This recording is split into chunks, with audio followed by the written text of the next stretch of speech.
네, 여러 가지 순열 두 번째 시간입니다.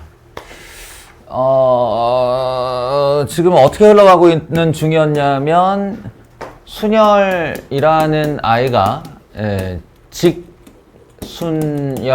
이게 이제 고1 때 배운 거라고 그랬죠. 거기에 추가하여 중복순열, 중복을 허락하여 뽑아 줄 세우는 거, 그리고 원순열은 아직 안 했으니까, 같은 것이 있는 순열, 그리고 원순열, 이렇게 큼지막하게 보면 네 덩어리의 순열이 있는 것이고, 말 그대로 순열이기 때문에 얘네들은 순서를 다 고려를 해야 돼요. 순서가 달라지는 건 다른 것이다 라고 여기고 있는 것이고, 그리고 이 원순열은 이제 또 조금 더 이렇게 해서 또 확장시켜 나갈 수 있고, 얘네들끼리 섞을 수도 있다, 이런 얘기를 했습니다. 그래서 지난 시간에 뭐를 했냐면 마지막에 같은 것이 있는 순열 얘기를 했는데, 펜이 왜 이렇게 두꺼워? 같은 것이 있는 순열의 얘기를 했는데, 같은 것이 있는 순열은 어떤 원리라고요?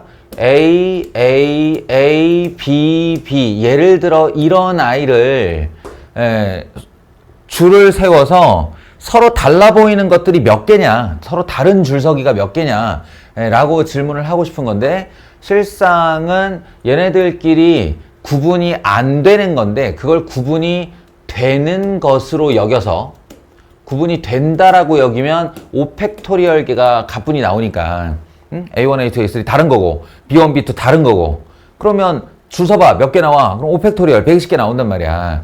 근데 그 120개에서 알고 보면 똑같아서 원래는 같은 것으로 했어야 되는 묶음들이 있다. 그 묶음이 뭐냐면 A1, A2, A3가 어느 자리에 가서 배치가 되고, 그 배치들이 줄을 바꾸는 것마다 우리는 구분을 하지 못한다라고 했어요. 그래서 그 구분 못하는 묶음으로 이렇게 묶어주는 행동을 3팩토리얼 곱하기 얘네 둘도 서로 자리를 바꾸는 거 구분 못하니까 2팩토리얼, 이렇게 해서 이제 계산을 하는 것을 같은 것이 있는 순열이라고 불렀는데, 이게 이 개념을 사용해서 문제 유형들이 이렇게 나올 수 있고, 그 문제 유형들은 정말로 AAA, BB를 나열하여라, 몇 종류의 줄서기가 나오냐라는 직접적인 질문일 수도 있지만, 우리가 지난 시간에 본 순서 고정이랄지 이런 것들, 순서 고정, A, B, C, D, E를 나열하는데, A, C, E는 반드시 이 순서를 지켜주도록 하고, B와 D는 반드시 이 순서를 지켜주도록 해라. 그러니까 A가 왼쪽, C가 가운데, E가 제일 오른쪽, B와 D는 항상 B가 왼쪽, D가 오른쪽. 니들끼리 위치는 관계없는데 요 순서는 꼭 지켜줘라 라고 하면, 알고 보면 얘는 K, K, K, M, M을 나열하는 것과 같다라고 여겨야 된다라고 그랬어요. 얘네들을 줄을 세우고 KKK 자리에 맨 왼쪽에 있는 K에 A가 들어갔다, 가운데 있는 K에 C가 들어갔다, 맨 오른쪽에 있는 K에 E가 들어갔다 라고 여기는 거죠. 그래야 한다라고 그랬어요. BD도 마찬가지. 그런 유형을 하나 봤고, 이번에는 이제 최단거리 문제입니다. 굉장히 유명한 문제죠. 최단거리 유형이라고 부르는 거예요.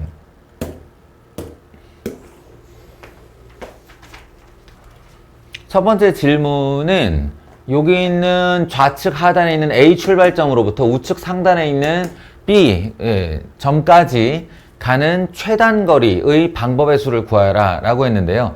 사실상 여기서 최단거리란 말은 이 경로 중 어디에요의 질문이 아니에요. 착각하지 마세요. 어디를 가도 거리는 같습니다. 그러니까 이렇게 가도, 이게 막 한 칸이 1m짜리라고 하면 4m, 4m, 8m고요. 여기서 이렇게 가도 4m, 4m, 8m고요. 이렇게 중간을 헤집고 가도 결국 1m, 1m, 1m, 1m와 4m, 4m, 4m, 이게 1m, 2m, 1m 이렇게 해서 가로 4m, 세로 4m로 합계 거리는 8m로 늘 같아요. 여기서 말하는 최단거리는 돌아오지 말라는 거예요. 돌아오지 말라는 거예요. 이렇게 갔다가 내려오지 말라고. 예, 내려오면 길어진다고. 그리고 이렇게 왼쪽으로 돌아가지 말라고. 이렇게 돌아가지 말라고. 그래서 출발점과 도착점은 잘 보시면 늘 대각선의 양끝으로 되어 있습니다. 대각선의 양끝으로 되어 있는 이유는 얘는 올라가기만 할 때 최단거리다. 내려오는 아이가 있어서는 안 된다. 이런 뜻이고요. 좌측 하단에서 우측 상단이라고 그랬어요. 그러니까 좌우도 마찬가지. 이쪽으로 4번 진행할 때가 제일 짧은 거다. 라는 말이에요. 돌아오지 말아라. 라는 뜻입니다. 그게 최단거리예요. 그러면 결국 우측 4번과 상측 직진이라고 그럴까? 직진 4번과 우회전은 아닌데. 하여간, 우측 방향 4번, 상측 방향 4번을 지켜주기만 하면 언제나 최단거리라는 얘기입니다. 그럼 이제, 한마디로 하나, 둘, 셋 이렇게 세달라는 얘기인데요. 이렇게 세달라는 얘기인데 이거 어느 세월에 세고 있냐. 그러니까 이 세는 방법을 우리가 알고 있는 어떤 상황 한 가지를 이용해서 푸는 건데 이런 거죠. 이 세로 화살표가 적혀져 있는 카드 4장을 마련하세요. 이렇게 마련했다고 봐요. 그리고 우측이라고 표기되어 있는 카드 4장을 마련했다고 생각을 해요. 그럼 우리는 합계 8장의 카드가 있죠. 그러면 이 8장의 카드를 잘 섞어. 이렇게. 고수업 칠 때처럼 잘 섞어. 그런 다음에 딱 놓고 쫘라락 펴는 거야. 펴면 위쪽, 오른쪽, 오른쪽, 위쪽, 위쪽, 오른쪽, 위쪽, 오른쪽 이런 식으로 나열이 될 수 있겠지. 그럼 이 나열대로 눈 감고 진행해 버리는 거야. 눈 감고 진행해 버리면 위쪽 카드 오른쪽 2번, 위쪽 오른쪽 1번, 위쪽 오른쪽 1번. 에이씨. 위쪽 오른쪽 1번, 위쪽 이렇게 하면 도달해 있어요. 눈 감고 가도 도달해 있어요. 이 8장의 카드가 배열되고 그 배열된 순서대로 이동만 하면 반드시 최단거리로 목적지에 도착해 있다는 얘기예요. 그러니까 한마디로 이 카드가 배열되는 방법의 수가 여기서 저기까지 가는 최단거리로 가는 방법의 수와 일치한다고 하는 겁니다. 이렇게 여길 수가 있는 거죠. 그래서 그 결론이 요 카드를 배열하는 방법이 몇 가지예요? 라고 하면 하나, 둘, 셋, 넷 구분 안 되고 하나, 둘, 셋, 넷 구분 안 되니까 결론은 8 팩토리얼, 4 팩토리얼, 4 팩토리얼 이렇게 되는 거죠. 자, 대치시키는 개념 이해하겠어요? 이해했다면 이제 최단거리 문제는 앞으로 같은 것이 있는 순열로 푸는데 그 같은 것의 종류는 가로 이동 횟수 AAAA와 세로 이동 횟수 BBBB의 나열로 본다. 이렇게 되는 겁니다. 그래서 이제 1번 문제는 그렇게 답을 하면 되는 거고요. 4팩으로. 이제 지점 설정이에요. A 지점에서 C 지점을 거쳐서 최단거리로 가는 건 어떻게 가는 거냐? 그러면 이제 이 모서리를 맞대고 있는 박스를 마련하는 거죠. 요렇게. 이 C 지점을 거쳐야 한다는 건 여기 외에는 다른 지점으로 갈 수가 없다. 이런 얘기니까. A에서 출발해서 C로 일단 도달하는 모든 방법의 수. 그것은 가로 2번, 세로 3번으로 이루어져 있습니다. 그 방법이 5 팩토리얼에 3 팩토리얼, 2 팩토리얼인 거죠. 그리고 곱하기 C 지점에서 다시 출발점으로 삼아서 B 지점에 도달하는 방법은 3 팩토리얼, 가로 2번에 세로 1번이죠. 나누기 2 팩토리얼, 1 팩토리얼은 생략. 이렇게 되는 겁니다. 이게 지점을 통과하는 방법이에요.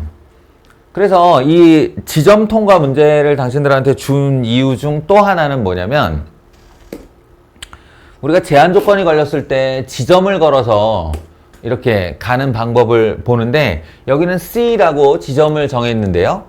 여기에 D 놓고, 여기에 E 놓고, 여기에 F 놓으면 이렇게 생각할 수 있어요. A에서 D를 거쳐 B로 가는 법, A에서 C를 거쳐 B로 가는 법, A에서 E를 거쳐 B로 가는 법, A에서 F를 거쳐 E로 가는 법인데, 이 잘 보시면 요렇게 대각선 방향으로 지점을 설정했죠. 이게 뭐냐면 출발점에서 도착점까지 벽을 친 거예요. 벽을 친 거예요. 그러니까 만약에 탱크가 여기서 저기 출발을 해서 여기를 공략하려고 하는데, 내가 수비, 방어진들을 어디에 보내야 할까라고 생각을 하면 딱 이 네 지점에 보내면 막아버릴 수 있는 거예요. 왜냐? 이 네 지점 중 어느 하나를 통과하지 않고 일로 가는 방법은 없으니까. 아시겠어요? 그러면 우리 이 결과물 있죠? 이 결과물이 얼마냐면 8, 7, 6, 5, 4, 3, 2, 1, 4, 2, 8, 3, 2는 6. 이게 70까지거든요. 70까지. 이거 D지점 거쳐가는 방법이 여기서 여기까지 가는 방법이니까 5팩토리얼 곱하기 나누기 4팩토리얼이고요. C지점 거쳐가는 방법이 방금 전처럼 5팩토리얼에 3팩, 2팩에다가 3팩에 2팩이었고요. 이 지점 거쳐가는 방법은 역시나 5팩에 3팩, 2팩에 곱하기 여기서 여기 가는 거니까 쟤랑 똑같겠네요. 3팩에 2팩이고, F 지점 거쳐가는 게 여기서 여기 갔다가 여기서 쭉 가면 되는 거니까 5팩에 4팩 이렇게 됐다고 보면, 세볼게요. 5, 30, 30, 5입니다. 합쳐보면 70이죠. 이렇게 일치하게 되는 거예요. 그래서 이 지점 설정하는 요령을 익히는 것이 되게 중요합니다. 지점 설정은 반드시 출발점과 도착점의 대각선 방향으로 잡는 거예요. 대각선 방향으로. 그래야, 그러니까 지점을 이렇게 설정하면 안 돼요? 라고 반문할 수 있죠. 여길 거쳐 가는 거 세고, 여길 거쳐 가는 거 세고, 이렇게 하면 안 돼요? 안 돼요.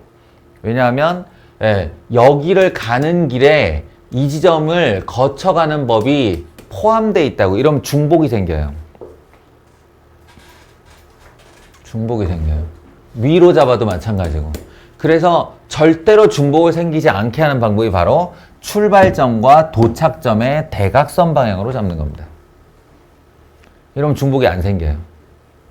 여기를 도달했다는 얘기는 죽었다 깨나도 C에 못 간다는 소리예요. 왜냐하면 C에 가려면 내려와야 되니까.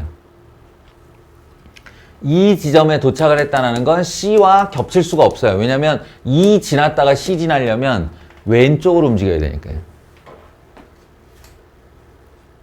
아시겠죠? 그러니까 16번은 되게 간단한 문제 같아 보이지만, 여기서 일로 가는 최단 거리의 총 개수를 구하는 것과 중간에 지점을 거쳐 구하는 방법을 알려줌으로써 이제 앞으로 우리가 문제를 풀어갈 지점 설정의 어떤 그 밑바탕을 깔고 있는 거죠.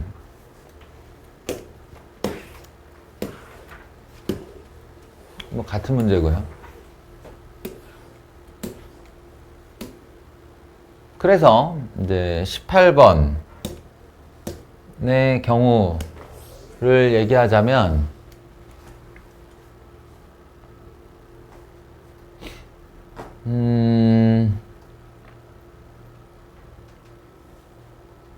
이게 두 개가 문제 유형이 좀 다른데, 하나는 모서리가 비어 있는 경우예요. 모서리가. 이 중간이 아니고 모서리가 비는 경우는 여기다가 없던 길을 이렇게 완성시켜 주는 것이 하나의 요령입니다. 모서리가 날아가면 완성을 해줘요. 그냥 완성을 해주면 여기서부터 B까지, A부터 B까지 가는 총 방법의 수가 가로 4번, 세로 3번이에요. 합치면 7번이니까 7 팩토리얼에 4 팩토리얼 곱하기 3 팩토리얼이 되는데요. 왜 내가 모서리일 때만 강조를 하느냐? 모서리는 말이에요. 이 지점이 이게 하나뿐이라서 여기서 여기까지 가는 방법이 한 가지고 여기서 여기까지 가는 방법이 한 가지라 이 길이 사라짐으로 해서 없어져 버린 경로가 한 개밖에 안 돼요. 얘도 마찬가지고 얘도 여기 지점을 잡으면 이 지점을 통과해서 가는 방법이 딱 한 가지밖에 없기 때문에 그 두 가지만 빼주면 바로 답이 됩니다. 이해하시겠죠? 7, 6, 5, 4, 3, 1 이것 때문에 지우고 3 팩토리얼을 6과 지우면 35 빼기 2 하면 33가지 방법의 수죠.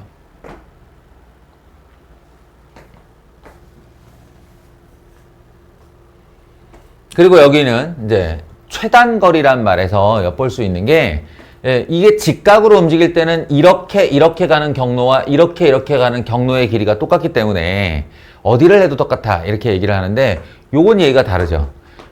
여기서 여기까지 가는데 이렇게 가는 경로와 이렇게 가는 경로뿐만 아니라 이렇게 가는 경로가 있다면 누가 봐도 대각선으로 가로지르는 게 최단거리예요. 그러니까 여기서 말하는 최단거리는 반드시 요렇게를 지나야만 하는 거죠. 그러면 의무로 지나야 되는 지점 2개가 설정이 되고 그로 향하는 박스 하나, 요로 향하는 박스 하나 이렇게 해서 여기서 여기까지 도달하는 방법 6가지와 여기서 여기까지 도달하는 방법 2가지를 곱해줘서 12가지가 나와줘야 됩니다. 4팩, 2팩, 2팩을 빨리 하면 6가지. 아시겠죠? 자, 여기까지 일단 얘기를 해주고 복잡한 문제 많죠. 여기다가 이제 파스칼의 방법이라는 별해거리를 하나 넣어줘요.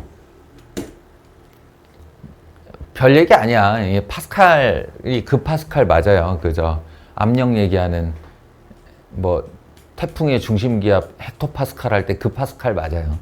이 파스칼이 원래 전공은 유체역학, 흐르는 것들에 대해서, 흐르는 것들, 공기나 물이나 이런 것들이 흐르는 것들에 대해서 이제 그 압력과 뭐 이런 걸 정리한 사람인데, 요 사람이 왜 흐르는 것에 관심을 갖게 됐느냐라고 할 때 이제 물길이 이렇게 2개로 갈라진단 말이야. 그럼 여기다가 종이배를 띄웠을 때 요 종이배가 일로 갈 수도 있고 일로 갈 수도 있지. 선택을 할 수 있잖아. 그럼 그걸 경우의 수로 했을 때 이 물길이 또 갈라지고 하다가 요런 데서 이렇게 모이더라는 거야. 그러면 여기까지 도달하는 방법의 수는 몇 가지일까를 센 거지. 세 보는데 그 세는 방법이 요로 가는 게 한 가지가 있고 요로 가는 게 한 가지가 있으니까 갈림길에서 각각 일로 올 수 있는 경우의 수를 더해주면 여기에 도달하는 방법의 수가 되더라라는 걸 안 거야. 마찬가지로 여기서 이제 물길이 다시 이렇게 갈라져서 요렇게 와서 여기서 합쳐졌다 라고 하면 요 지점에서부터 여기까지 오는 방법이 한 가지밖에 없는데, 이 경로 한 가지밖에 없는데 이 한 가지와 이 지점에 도달하는 2가지 방법이 더해지니 요 지점으로 종이배가 모일 경우의 수는 3가지가 되더라라고 발견을 한 거예요. 그래서 그러면은 거기가 지날 수밖에 없는 지점들이 있고 그 지점들까지 오는 개수를 더해주면 요 지점에 도달하는 경우의 수가 되는구나 가 바로 파스칼의 방법론입니다. 합의 원리죠.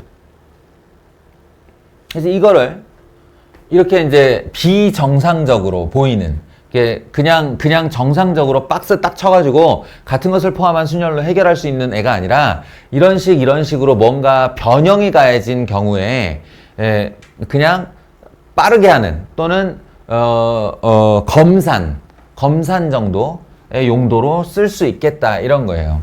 자, 여기가 물길의 시작이라고 보십시오. 그러면 요 모서리를 타고 가는 건 한 가지 방법밖에 없죠. 여기서 그냥 쭉 가는 거예요. 여기가 또 이 지점에 도달하는 방법도 한 가지, 요 지점에 도달하는 방법도 한 가지, 요 지점에 도달하는 방법도 한 가지예요. 어디서 오질 않잖아. 이것도 물이 일로 흘러갔을 때 이렇게 자기 라인에 벽 쪽에 있는 라인은 다 한 가지의 방법을 가집니다. 그리고 이제 요 가운데서부터 해나가면 여기 한 가지, 여기 한 가지가 더해지는 두 가지 이렇게요. 여기 두 가지와 여기 한 가지가 더해지는 세 가지. 여기 하나, 둘이 더해지는 세 가지, 하나, 셋이 더해지는 네 가지 이렇게 되는 거죠. 그리고 뭔가 이제 변형이 생기잖아요. 그럼 이제 이런 식으로 가는 거예요. 여기는 세 가지 방법과 세 가지 방법이 모여서 여섯 가지 방법이 되는데 여기 같은 경우는 얘가 최단 거리로 가려면 올라가기만 해야 되죠. 이쪽에서 오는 방법이 없잖아요. 그러니까 세 가지가 그대로 유지된다 이런 겁니다. 이쪽도 마찬가지. 여기서 일로 갈 때 아래에서 올라오는 경우의 수가 더해지면 모를까 최단 거리로는 오른쪽으로밖에 갈 수가 없으니까 이 네 가지가 이렇게 유지가 됩니다. 그리고 다시 시작. 36 더해서 9, 64 더해서 10, 19 더해서 19, 14 더해서 14 이렇게 둘이 더하면 33 여기 모이는 경우의 수가 이런 식으로 나온다는 거죠. 이게 파스칼의 방법론이라고 해요. 얘도 뭐 쉬워요. 1, 1, 1, 1 한 다음에 2, 3, 3, 6 그럼 여기까지가 6, 여기도 6 이렇게 되는 거죠. 왜냐면 나는 여기서 여기를 의무적으로 통과하게 될 테니까. 그럼 이 6이 뻗어나가서 여기도 6, 여기도 6 다른 방법이 없으니까 그래서 6, 6 더하면 12이다 이런 식으로 하는 걸 파스칼의 방법론이라고 해요. 그래서 이 두 가지 방법을 둘 다 익히고 있다가 실제로 시험 문제가 나오면 이제 둘 중에 어느 한 방법으로 먼저 풀고 다른 한 방법으로 검산을 해보시면 정확하게 맞출 수 있습니다. 참고로 이거 꽤 오래된 유형이라 어마어마하게 많습니다. 문제 유형이. 문제 유형이 엄청나게 많아요. 어처구니 없게도 이게 수능 기출이긴 하지만 이거 4박스면 여기 6개 그냥 정해져 있는 거야. 그래서 여기서 여기까지 가는데 6개, 여기서 여기까지 가는데 6개, 합이 36개. 이거는 암산으로 계산이 가능하고요. 그래서 이게 문제 유형이 어마어마하게 많다고 그랬죠. 어마어마하게 많다 보니 그나마 줄여서 압축시켜서 너희들한테 내준 게 요 정도고요. 뭐 문제집 많이 풀어보시면 별 희한찬란한 문제들 많을 겁니다. 그래서 얘는 지금 이 예제 7과 예제 8을 분리해 놓은 이유는 예제 7 쪽은 지점 설정 내지는 같은 것을 포함한 순열로 푸는 것이 좋고 예제 8 쪽처럼 이렇게 많이 찌그러져 있거나 출발점과 도착점이 같은 라인 선상에 있거나 원래 출발점과 도착점은 대각선 선상에 있어야 된다고 그랬잖아요. 근데 얘는 여기서 여기가 도달점이 같죠. 중간에 호수가 있으니까. 그래서 이런 이제 뭐랄까 좀 황당스러운 장애물이 등장을 하면 파스칼의 방법론이 더 편할 수 있다라는 얘기를 하고 싶어서 예제를 분리했다고 생각을 합니다. 근데 니네 이거 되게 편한 것 같지? 실수 진짜 많이 해요. 파스칼의 방법이 빠르고 간편한 것 같아도 실수가 잦아요, 이거. 나도 가끔 실수하는데. 그래서 꼭 검산 같은 것이 필요하다.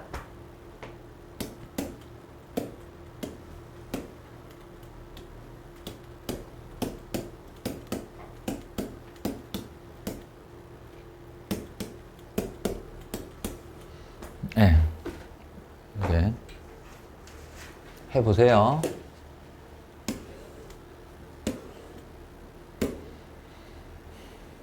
이런 거 같은 경우 지점 설정이 더 편할 수 있어요. 나 같으면 여기를 잡고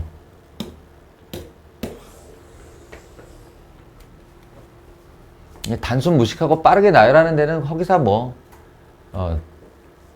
파스칼의 방법만한 게 없겠지만 자, 이거 보세요. 이렇게 지점을 하나 잡았죠. 그럼 내가 아까 적군을 막는 얘기했잖아.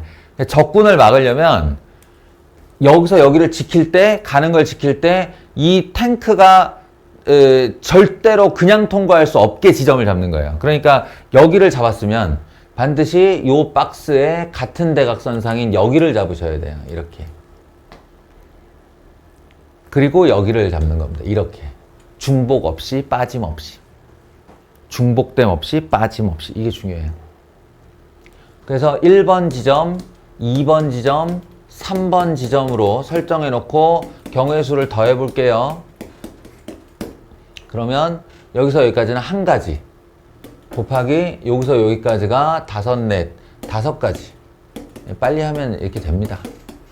예. 그러면 2번 지점은 여기서 여기까지 다섯, 5팩에 4팩 곱하기 여기서 여기까지 5팩에 3팩, 2팩. 3번 지점은 여기서 여기까지 다섯 가지 5팩에 4팩 그리고 여기서 여기까지는 한 가지 곱하기 1 이렇게 됩니다. 그래서 다섯 더하기 50 더하기 다섯 이렇게 하면 총 60까지 나오고요. 이거를 파스칼의 방법으로 빠르게 또 나가보면 2, 3, 4, 5, 6, 7까지 1, 1, 1, 1 하면 1, 2, 3, 1, 2, 4, 1, 2, 5, 5, 5 하고 여기서 이제 요 라인 타고 오면서 5, 5 하면 5, 5, 10 되고 5, 6, 11 되고 18 되고 16 되고 34, 10, 26 34, 26 합치면 60까지 이렇게 되죠. 내가 하니 쉬운 것 같지? 생각보다 네, 이 정도 속도로 하려면 많은 훈련이 필요합니다. 그래서 선생님이 앞에서 문제 풀어주는 게 쓸데가 없다는 거예요.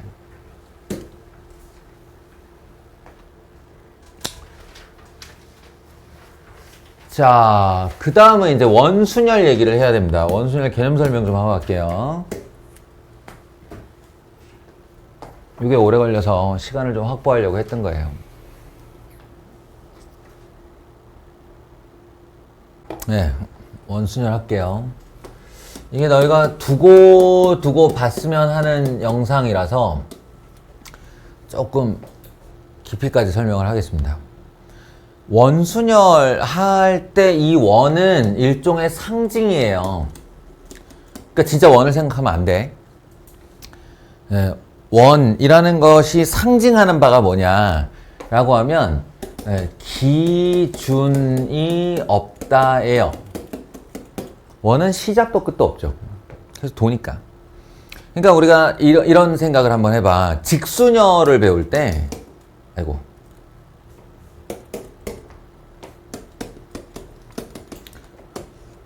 우리의 고정관념. ABCD 5명이 있는데 줄을 세워라. 5명이 있는데 줄 세워라. 그러면 너무 당연하게 5팩토리얼 이렇게 120까지 이렇게 생각을 한단 말이야. 그지? 그런데 사실은 이게 다분히 오른손잡이의 어떤 기준입니다. 예, 우리는 늘 글자를 왼쪽에서 오른쪽으로 읽고, 예, 따라서 여기에 A가 놓이고 B, C, D, E가 나열이 되고 여기에 A가 놓이고 B, C, D, E가 놓인 것을 다르다라고 생각을 한단 말이야. 너무 당연하게. 근데 오징어 게임 다들 봤지? 이거 봤냐? 그러니까 무한 광장이 하나 있다고 생각해봐. 여기에 테두리가 보이지도 않는 어마무시한 무한 광장이 하나 있다고 생각해봐요. 끝이 안 보여. 테두리가 안 보여. 여기에 사람들 우르르 이렇게 모여 있는데 방송만 나오는 거야. 5명 줄 서. 안 그럼 쏴 죽인다. 이런 식으로 5명 줄 서. 어떻게 할 거야? 5명 줄 서면 누군가 그러면서 이렇게 섰겠지. 이 사람들의 이름이 ABCD라고 해보자. 그러면 주변에 아무것도 없는 상태에서 A, B, C, D, E가 이렇게 서는 것과 이 사람들이 어느 순간에 이제 상상 속에서 이쪽에서 A, B, C, D, E 이렇게 줄 서는 거 이게 다른 것 같아요? 다를 수가 없는 거라니까. 여기는 어디도 기준이 없으니까. 예, 허허 벌판에 5명이 줄을 서는데 이렇게 서는 것과 이렇게 서는 것은 구분할 수가 없는 거예요. 드론이 카메라로 찍을 때 어느 방향으로 찍느냐에 따라 달라 보이겠지 그냥. 예. 무슨 얘기인지 알아? 그러니까 순열이라고 하는 것은 늘 기준을 염두에 두고 하는 말이에요. 기준을 염두에 두고 하는 말. 직순열은 그래서 평면에서 왼쪽과 오른쪽이 다르다라고 하는 기준을 가지고 있는 거죠. 근데 이렇게 원탁의 테이블이 있고 여기에 A, B, C, D 네 사람 가서 앉으세요 의자가 이렇게 있는데 이런 식으로 의자가 있는데 대충 알아서 상상해. 가서 네 사람 앉으세요 라고 했어. 그럼 몇 가지가 나올까? 이걸 직순열로 생각하면 4 팩토리얼이 됩니다. 4명이 가서 줄을 서는 거니까 직순열로 생각하면 24가지가 나오겠죠. 그럼 그 24가지를 진짜로 나열을 해보죠 한번. A, B, C, D, A, B, D, C, A, C, B, D 그렇네? 왜 그랬대? A, C, D, B, A, D, B, C, A, D, C, B, B, A, B, B, D, 아이고, 씨, 왜 이래? B, A, C, D, B, A, D, C, 좀 지친다. 그만할래. 하다 보면, 이 와중에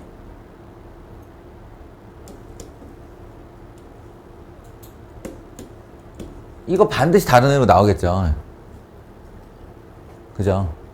가다 보면 C가 맨 앞에서 이런 애도 분명히 다르다고 할 거예요. 24개 중에. 예, 그리고 예, 가다 보면 이런 애도 있을 거예요. 얘네를 여기 번호 자리에 예를 들어 여기부터 이게 무슨 방향이지? 시계 방향. 요 시계 방향으로 앉히는 순서다라고 한번 생각을 해봐요. 그러면 요 녀석은 예, 이 라인을 봤을 때 여기다 그냥 이렇게 상황은 충분히 알아들었으니 지울게요. 요 녀석은 원에 A, B, C, D 이렇게 앉힌 겁니다. 이게. 근데 요 녀석은 원에 어떻게 앉힌 거냐면 B, C, D, A 이렇게 앉힌 거예요. 요 녀석은 원에 C, D, A, B 이렇게 앉힌 거예요. 그죠? 그리고 요 녀석은 원에 D, A, B, C 아닌가? 맞죠? 요렇게 앉힌 겁니다. 왜? 이렇게 앉힌 거예요. 근데 다시 한번 저 탁자가 놓여 있는 곳은 오징어 게임의 그 무한광장이고 테두리가 없기 때문에 기준이 어딘지를 몰라요. 드론이 위에서 돌면서 막 찍어. 그렇게 되면 사실은 A, B, C, D와 얘를 끼릭하고 왼쪽으로 90도를 돌리면 90도를 돌린 모습이 얘예요. 맞아요? A의 왼팔 쪽에 B가 있고 A의 왼팔 쪽에 B가 있고 B의 왼팔 쪽에 C가 있고 B의 왼팔 쪽에 C가 있고 C의 옆에 D, D의 옆에 A, C의 옆에 D, D의 옆에 A 이렇게 같은 거예요. 저거 구분 못해요. 그렇게 생각하면 이 아이를 다시 끼릭하고 90도를 돌리면 얘가 돼요. 얘를 또 다시 90도를 돌리면 얘가 돼요. 이거 4개가 원탁에 앉는 것으로 생각하면 같은 것이었다라는 거야. 같은 것이었다. 그러니까 한 개로 셌어야지. 이 4개를. 그렇게 말하면 여기에 요 녀석을 저기다 하나 세우고 이거랑 똑같은 배열을 여기서 다시 나머지 세 개를 더 찾아낼 수 있다는 겁니다. 이것도 얘랑 똑같은 애를 또 4개 더 찾아낼 수 있다는 얘기예요. 그래서 사실은 24가지가 아니고, 24가지가 아니고, 이 24가지를 4개씩 묶어서 만든 묶음수가 실제 우리가 구분할 수 있는 원순열 배치라는 거야. 이게 말하자면 4팩토리얼을 4팩토리얼을 4로 나눠서 결과적으로 3팩토리얼이 된 거지. 이해하시겠어요? 지난번 같은 것을 포함한 순열, 같은 것이 있는 순열과 원리가 똑같은 거야. 기본적으로 순열은 모두 다르다라고 생각하고 줄을 세우는 게 제일 쉬워요. 팩토리얼이니까. 그렇게 해놓고 이 안에서 돌려 구분할 수 없는 것만큼 묶어주는 거지. 만큼 묶어주는 거지.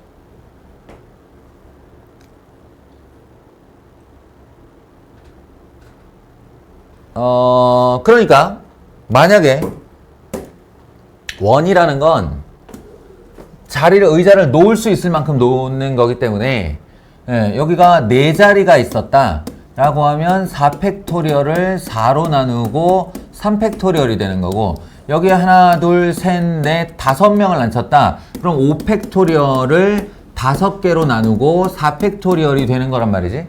역시나 5팩토리얼 해놓고 끼릭 돌리는 횟수만큼 구분을 못할 테니 요 자리가 결국 여기로 이렇게 오는 개수만큼으로 나누어주면 된다는 거야. 6개면 6팩토리얼. 6팩토리얼을 6으로 나누는 거고.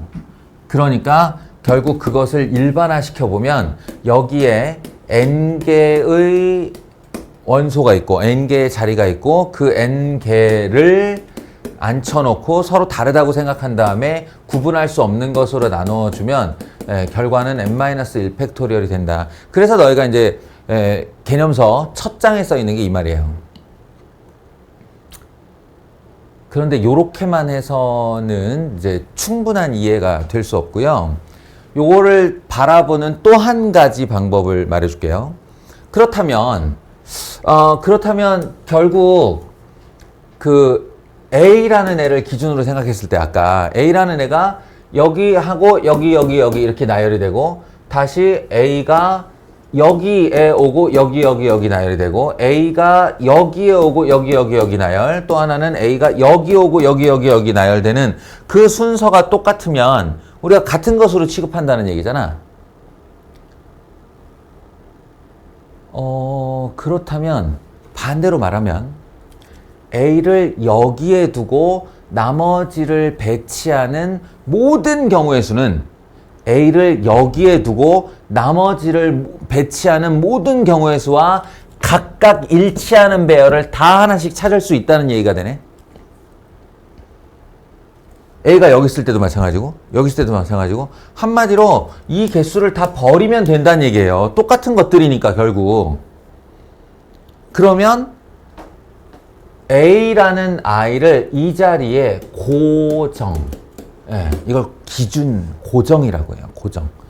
A라는 아이를 여기다 고정시켜 놓고 나머지를 그냥 직순열로 처리하면 되겠다.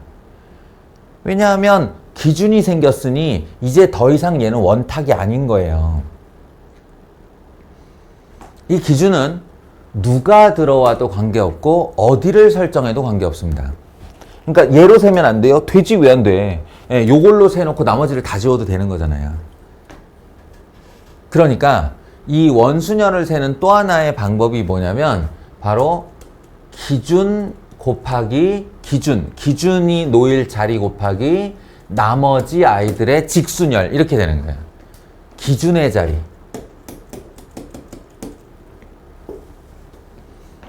기준이 놓일 수 있는 자리 곱하기 나머지 아이들의 직순열, 이렇게 생각을 할 수도 있습니다. 예, 아니 1인데 왜 자꾸 이렇게 1을 기준이라고 강조를 해요? 라고 할 수 있는데 저 기준이 몇 개로 늘어날 수 있어요. 예. 기준이 지금은 어디에 놓여도 모두 구분을 못하는 원탁이기 때문에 기준에 놓일 자리를 하나로 치는데 이게 다를 수 있습니다. 다시 한번. 그럼 이제 원탁에서는 이 아이를 뭐 예를 들어서 7개라고 해보면 7개의 자리라고 해보면 이 아이를 7 팩토리얼 나누기 7이라고 생각할 수도 있는 거고, 기준이 놓일 한 자리와 나머지 아이들의 직순열이다 이렇게 볼 수도 있다 그랬죠. 두 가지 개념을 다 가지고 있어야 돼요. 그럼 만약에 정삼각형 이런 거 생각해요. 정삼각형에 의자가 요렇게 6개가 놓여져 있다 라고 하면, 한 번만 더 설명할게요. 잘 들어요. 한 번만 더 설명할게요. 여기에 A, B, C, D, E, F라고 하는 6명이 가서 앉을 거예요. 6명이 가서 앉을 건데 여기부터 번호를 매기해요. 1번, 2번, 3번, 4번, 5번, 6번 의자라고 하면 1, 2, 3, 4, 5, 6번 의자에 지금 이렇게 앉은 거죠. 그러면 얘를 네 멋대로 다 앉아 라고 하면 당연하게 6팩토리얼 120까지, 아니 720까지입니다. 6팩토리얼 720까지. 그걸 다 쓸 수는 없고 상상만 해보자. 상상만 해보면 이럴 수 있다는 거지. 이렇게 가다 보면 B, C, D, E, F, A 요런 아이도 나올 수 있고, 직순열이니까 뭐 한 개만 바꿔줘도 다 다른 거지.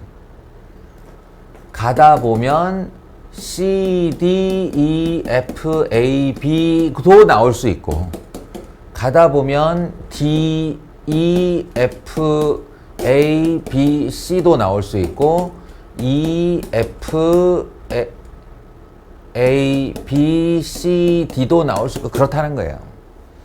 그런데 그거를 실제로 번호에다가 나열을 해보면 요 녀석 같은 경우 A, B, C, D, E, F가 앉은 거고요. 짝을 잘 봐요. 요 녀석 같은 경우는 B, C, D, E, F, A가 앉은 거죠. 같아요? 짝을 잘 보시면 절대로 같을 수 없다는 걸 알 수 있죠. 이건 A와 B가 짝이고 이건 B와 C가 짝인데 어떻게 같을 수 있어? 그지? 그런데 요 녀석을 배열한다고 하면 C, D, E, F, A, B거든요.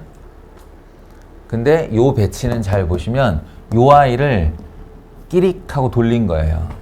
반시계 방향으로 120도. 돌리면 여기 있던 AB가 이쪽으로 넘어오면서 AB가 되고, 여기 있던 CD가 이쪽으로 넘어오면서 CD가 되고, 여기 있던 EF가 이렇게 넘어오면서 EF가 됩니다. 그러니까 얘랑 얘는 같은 거예요. 같은 논리로 요건 다른 거고 요건 같은 거예요.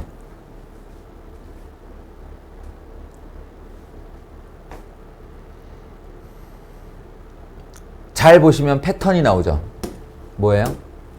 AB 짝, CD 짝, EF 짝, CD 짝, EF 짝, AB 짝, EF, AB, CD가 짝.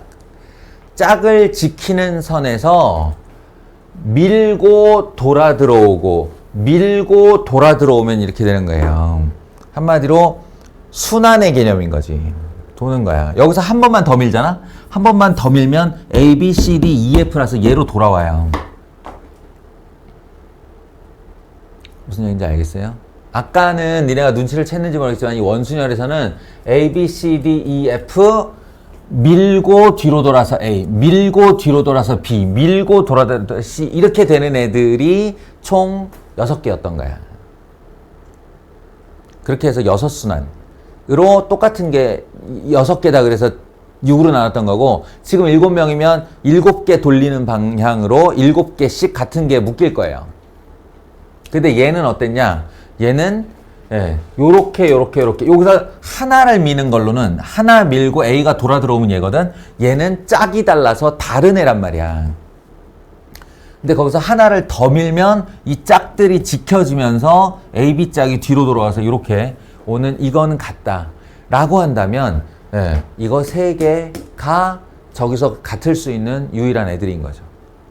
또 요런 아이는 B, C, D, E, E, F 짝으로 해서 다시 요렇게 보면 요렇게가 같은 걸 알 수 안 같네요. 아무튼 이거 다른 거네. 좌우지간. 그런 애들이 여기서 3묶음씩 계속 생길 것이다. 그러니 이 아이의 정답은 6팩토리얼을 나누기 3 한 건데, 여기서 연관성을, 이 각형과의 연관성을 잘 생각해 보면 얘네가 왜 3개씩 돌았는가? 하나, 둘, 셋이라서 그래요. 이 세 면씩 구분을 못하는 거지. 그러니까 얘네를 몇각형이라고 부를 때 그 몇각에 해당하는 애가 내가 나눌 숫자다 이거야. 이해돼요? 이걸 몇 번 돌려서 구분 못해? 이렇게 생각하시면 돼요. 무게중심 딱 찍고, 이걸 카메라가 도나 테이블을 돌리나 똑같은 거니까, 무게중심 딱 찍고 이거 몇 번 돌리면 구분 못해? 몇 번까지 구분을 못해? 라고 했을 때 삼각형이면 3번. 정삼각형이면. 그럼 정사각형은 4번이겠죠. 이해돼요? 정육각형은 6번이겠죠. 그러니까 이게 각형수하고 밀접한 관련을, 밀접한 게 아니라 직접적인 관계를 가지고 있다 라는 겁니다. 그렇지. 이런 애 하나, 둘, 셋, 넷, 다섯, 여섯, 일곱, 8개의 테이블이 있다. 그럼 이건 8팩토리얼을 4로 나누게 된 거예요.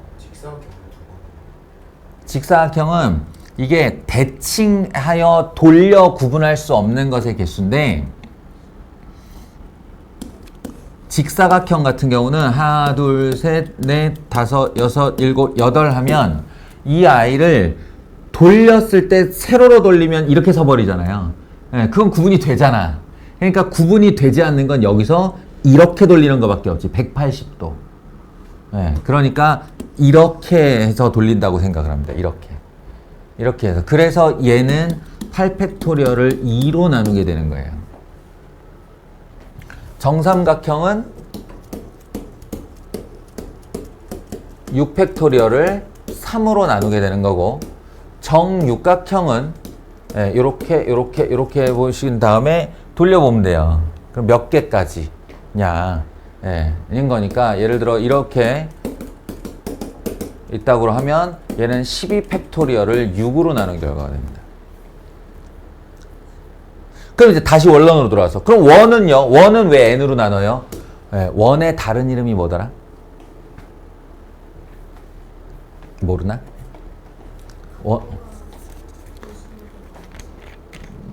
그걸 이름으로 붙이면 돼.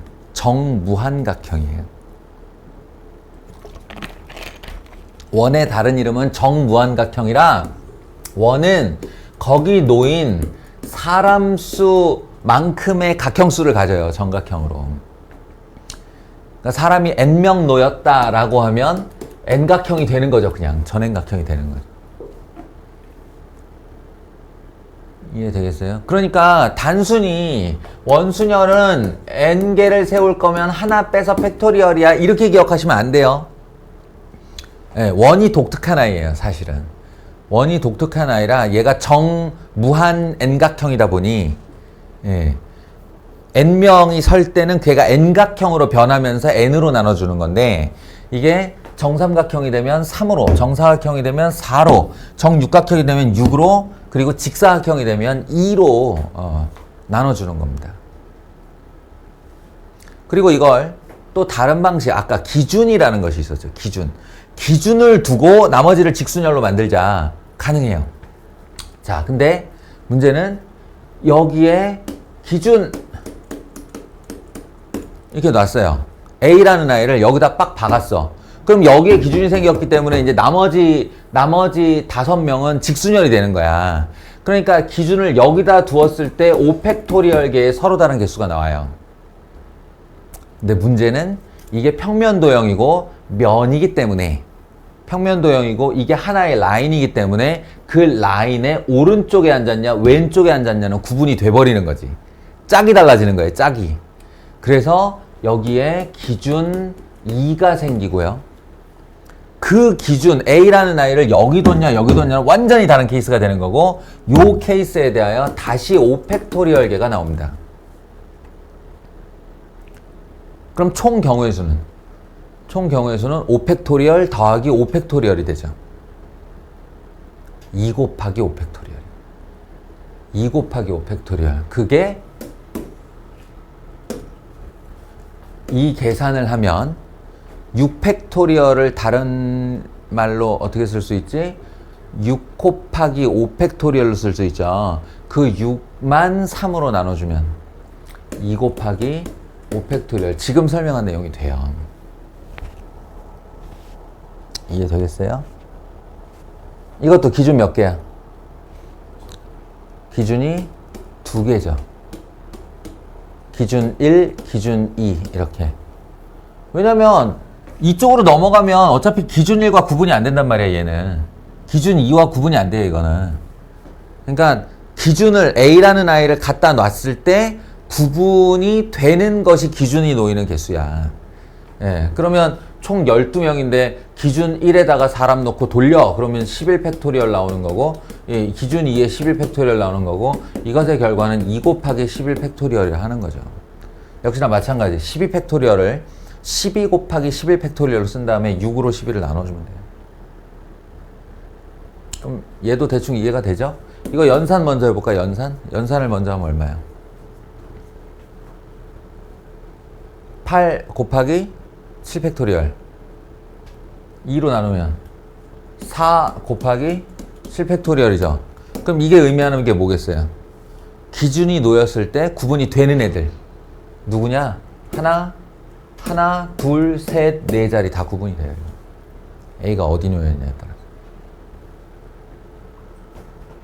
얘는 2 곱하기 7팩토리얼. 예. 여기. 기준 2자리. 그럼 이제 다시 원에 왜 기준이 1개밖에 없는지 알겠어요? 예. 원은 정행각형이 돼버리기 때문에 이렇게 쪼개지면 하나, 둘, 셋, 넷, 다섯 이렇게 쪼개지면 그냥 여기 기준 하나로 끝인 거야. 어딜 넣어도 똑같은 거야. 정행각형이니까. 이해하시겠어요? 아, 이게 시작인데 여기서 이제 더 나가야 돼요. 잘 들어봐요.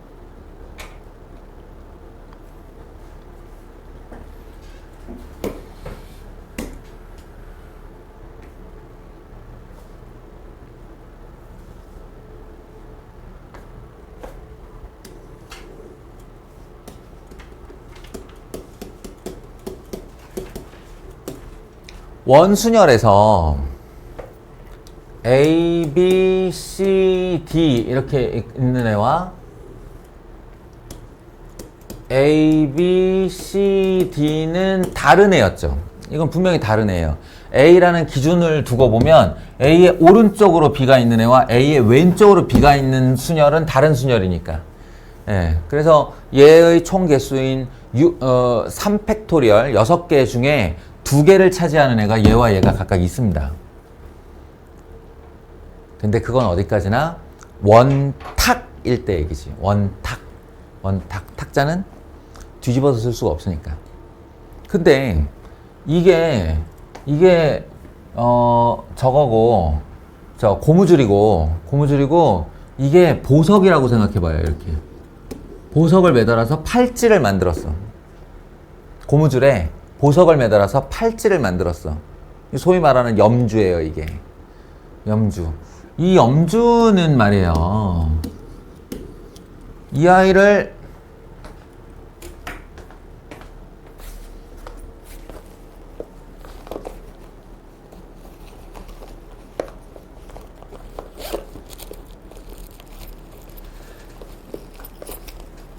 있다. 나를 이상한 변태 취급하지 말아줘. 머리끈이에요. 네. 집에 딸이 딸 같은 여자와 셋이야. 네. 내가 챙겨야 돼. 이게 있을 때, 여기 보석이 이렇게 있을 때, 얘가 루비고 얘가 사파이어라고 해봐. 그럼 이거를 이렇게 끼울 때와 이렇게 끼울 때가 다르지 않아요. 이게 뭐 이거 구분해서 쓰니? 위아래 구분해서 써? 아니잖아. 예, 요렇게 놓여서 우리 아이의 머리카락이 이렇게 진입을 하나, 요렇게 해놓고 우리 아이의 머리카락이 요렇게 진입을 하나, 이거 같은 거잖아. 루비 사파이어, 사파이어 루비. 무슨 상관이야 이게? 똑같아요. 예. 내가 이 팔찌에 손을 이렇게 넣는 장면과 반대쪽으로 이렇게 넣는 장면을 생각해보면 그게 여기를 이렇게 넣는 거야. 같은 겁니다. 한마디로 들어서 뒤집어 얹으면, 이걸 거울면 대칭이라고 그래요. 네, 여기를 접는 선으로 하여 이렇게 접으면 딱 모든 애들이 일치하죠. 네, 이게 입체도형일 때는, 그러니까 탁자를 내가 처음에 얘기한 이유를 알겠어? 탁자는 뒤집어서 안 쓴단 말이야. 그런데 얘는 뒤집어서 쓴단 말이야. 그럼 뒤집을 수 있다는 건 공간 개념이 있다는 얘기지. 공간 개념. 공간에서 얘가 뒤집어져서 사용할 수 있으면 그 또한 겹치는 애들이 생깁니다. 구분이 안 되는 애들이 생겨요. 그럼 또 나눠줘야 되는 거예요. 그래서 이 녀석의 계산법은 원래 4팩토리얼이었는데 그게 4바퀴 4로 나뉘어야 되는데 그 녀석을 가지고 다시 2로 또 나눠줘야 된다. 위아래.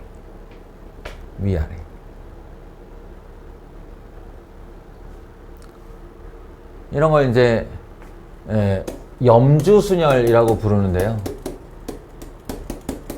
그럼 실제로 염주순열은 그럼 2로만 나눠주면 되는 거 아니에요? 맞아요. 염주순열이면 2로만 나눠주면 돼요. 그런데 문제는 저 염주순열이라는 녀석이 입체를 대표하는 녀석이라서, 예를 들어 우리 주사위를 한번 생각해 봐요. 주사위. 이거 뭐예요? 정육면체죠. 정육면체에 1부터 6까지 배치하는 방법의 수. 달라야 돼. 몇 가지일까요? 정육면체 1부터 6까지 배치를 해야 돼. 근데 달라야 해. 한마디로 우리 지금 사용하는 주사위 생각해봐요. 이 정답이 30가지인데 이 30가지 중에 하나의 배치로 되어 있죠. 우리 사용하는 주사위는. 그 주사위를 이렇게 던지면 위로 1이 나오고 또 다르게 던지면 위로 6이 나와. 그러면 윗면에 1이 있고 윗면에 6이 있다고 그래서 이 주사위의 배치가 바뀐 거야? 아니잖아. 공장에서 생산될 때부터 그 모양이었잖아.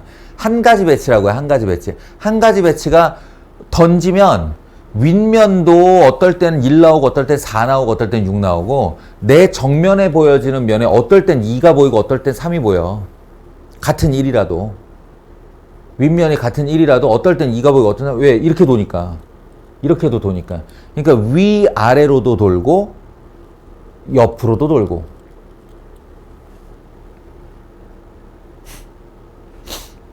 그렇습니다. 그래서 그걸 이해를 시켜보자면, 이번에도 쓰는 방법은 똑같아요. 모든 면의 수가 다 번호가 있어서 다 다른 면이다라고 생각하면 1, 2, 3, 4, 5, 6을 배치하는 방법은 총 6팩토리얼 720까지지. 720까지. 그리고 요 윗면을 한번 기준으로 삼아 볼까요? 기준. 아까 얘기한 기준. 기준으로 삼아 보면 우리가 여기에 한 가지 배치를 마련해 놓고 윗면, 우리 주사위를 사용할 때 생각하면 윗면으로 1, 2, 3, 4, 5, 6이 다 나올 수 있었던 거잖아. 그럼 다시 말해서 여기에 1, 2, 3, 4, 5, 6 중 어느 게 나와도 난 그걸 믿지 못하는 거잖아. 또 바꿔 말하면 여기에 1을 놓고도 똑같은 배치를 2를 놓고도 똑같은 배치로 만들 수 있다는 뜻이라. 항상 그렇게 만들 수 있다는 뜻이잖아. 그러니까 6개를 구분 못 한다는 거예요. 윗면에 놓이는 애를 6묶음으로 일단 만들어 줄 수 있어요. 그래서 윗면에 1만 딱 놓고 지금부터 나 놓을 거야. 이렇게 할 수 있다는 거죠. 그러면 이제 윗면에 1이라는 아이가 고정이 됐어요. 뭐 가상이야, 가상. 내가 1로 그냥 상상을 한 거야. 1이라는 아이가 고정이 됐어. 그러면 이제 밑으로 갔을 때 이 아랫면과 옆면에서 우리가 이제 구분 못하는 일이 몇 가지가 생기냐는 건데, 너희들 정면으로 생각해봐. 여기 1이 놓였어. 그러면 뭐 아랫면에 예를 들어 6이 놓였어. 고정이 됐으니까. 그러면 옆면에 2, 3, 4, 5가 있는 건데 2, 3, 4, 5를 너희의 정면에 봤을 때 2를 보여주나 3을 보여주나 4를 보여주나 5를 보여주나 다 같은 배치 아니에요. 예. 한마디로 위에서 내려다보면 이 아이가 정사각형으로 보일 거라는 겁니다. 아까 정사각형 베이스는 총 몇 면을 구분 못한다고 그랬어요? 4면을 구분 못한다고 그랬죠. 곱하기 4 이렇게 해서 나눠줘요. 상하의 기준을, 그러니까 이걸 뒤집지 못하는 방법을 6으로 해주는 거고, 그리고 동서남북, 이 면에서 이제 돌려서 구분을 못하게 고정을 시켜버리는 방법이 4개씩 묶어주는 거예요. 그렇게 되면 6, 5, 4, 3, 2, 1에 6 곱하기 4 이렇게 지우면 총 30가지가 나옵니다. 난 이걸 외우고 있어요.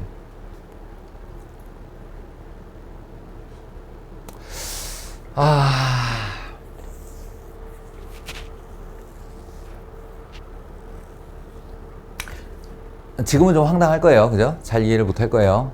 그렇지만 이 영상은 남으니까 이게 이제 너희가 또 이런 문제 풀고 저런 문제 풀다가 또 찾아서 돌아보고 하다 보면 요게 이제 이해되는 순간이 올 거야.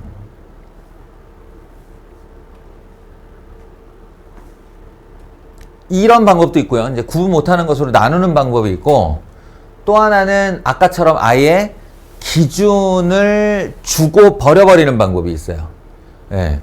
그러니까 지금 비슷한데 여기서 뚜껑을 따서 버린다. 보통 이렇게 얘기하는데, 1을 여기다 주고 1이라는 애를 주고 뚜껑을 따버려.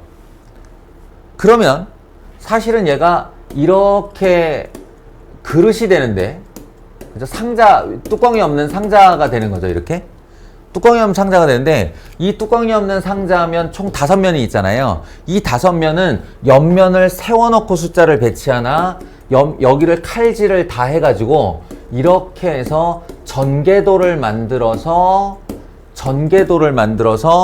여기다 수를 배치하고 다시 접으나 똑같죠. 요런 방법을 써요. 그러면 이게 총 5자리, 그지? 총 5자리에 서로 다르다고 줄 다 세운 다음에 돌려서 구분 못하는 종이 몇 가지야. 이게 몇 각형 베이스냐고 묻고 있는 거야. 정사각형 베이스죠. 4로 나눠주면 돼요. 이게 그 방법이에요. 이게 또 하나의 방법이 5팩토리얼 나누기 4 이렇게 뚜껑 따서 버린 다음에 전개도 만들고 거기 있는 면수 팩토리얼 나누기 각형 베이스 각형으로 나눠주는 겁니다. 왜 이렇게 말 더럽게 어렵게 하나 싶죠?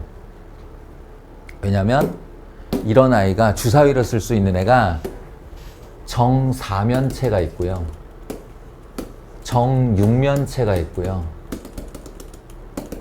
믿기지 않겠지만 3개가 더 있습니다. 예. 정팔면체가 있고요.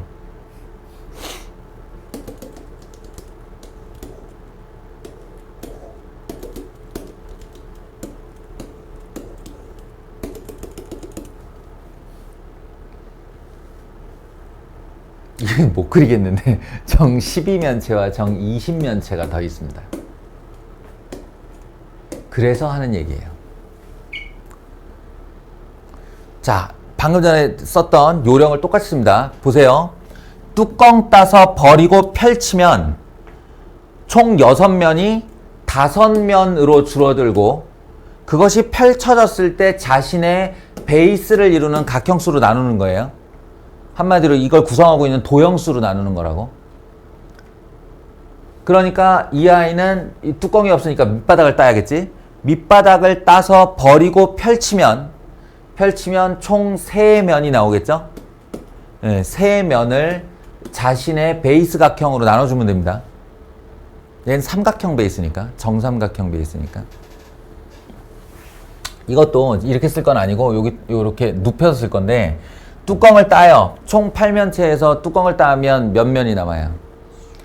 7면이 남죠. 그러니까 7 팩토리얼. 자, 그 다음에 이제 니네가 생각해봐. 이거 얼마로 나누겠어?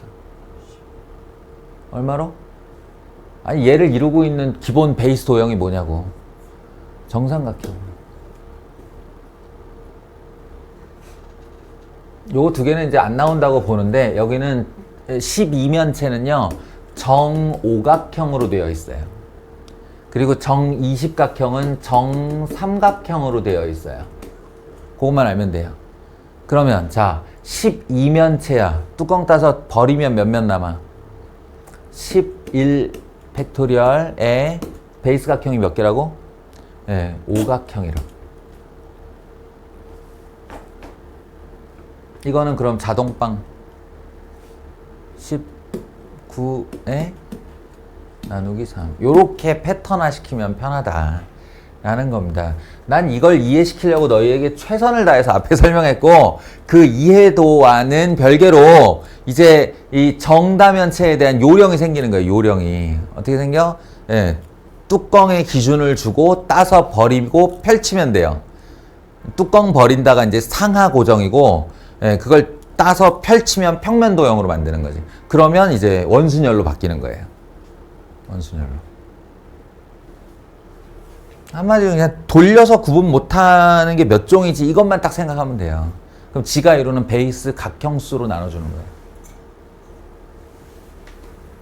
이게 염두순열입니다. 와, 설명 길었죠. 설명 길었어요. 나 이거 다 그지? 근데 이거 지금 모양 봐봐. 그냥 대충 보면 다 알겠지 이제. 에? 알겠지. 이것도 알겠지. 8팩 나누기 4, 8팩 나누기 2, 6팩 나누기 3, 끝! 이렇게 되는 거고, 요게 이제 너희들한테 이해시키려고 하는 것 중에서 하나만, 내가 아까 기준 얘기, 개념, 그럼 지금까지 설명한 요령만 가지고 풀면 되는 거 아니에요? 라고 하는데, 아니야. 개념이 진짜 중요하다고. 기준이란 얘기를 하잖아. 기준이 생기면 그 다음부터 직순열이라고 그랬어요. 그러니까 보세요. 부부가 이웃하여 A 부부, B 부부, C 부부가 이웃하여 설 때는 이런 게 되는 거죠. 우리 뭐 이웃하게라는 게 늘 그랬지만, 묶어서 한 명으로 세면 되니까 이건 삼각형이에요. 삼각형. 그러니까 2 팩토리얼로 시작하시면 되고요. 3명이 원순열. 그럼 이제 자리 잡았죠? 사실은 3명이 앉은 게 아니고 묶음 의자를 배치했다 이렇게 생각하시면 돼요. 묶음 의자를 배치하는 방법이 2 팩토리얼 곱하기 그 의자에 요 두 부부가 자리 바꾸기, 요 두 부부가 자리 바꾸기, 요 두 부부가 자리 바꾸기가 되는 거죠. 이제 기준이 생겼으니까 그 둘은 직순열이 되는 거예요. 그래서 16개가 답이고요.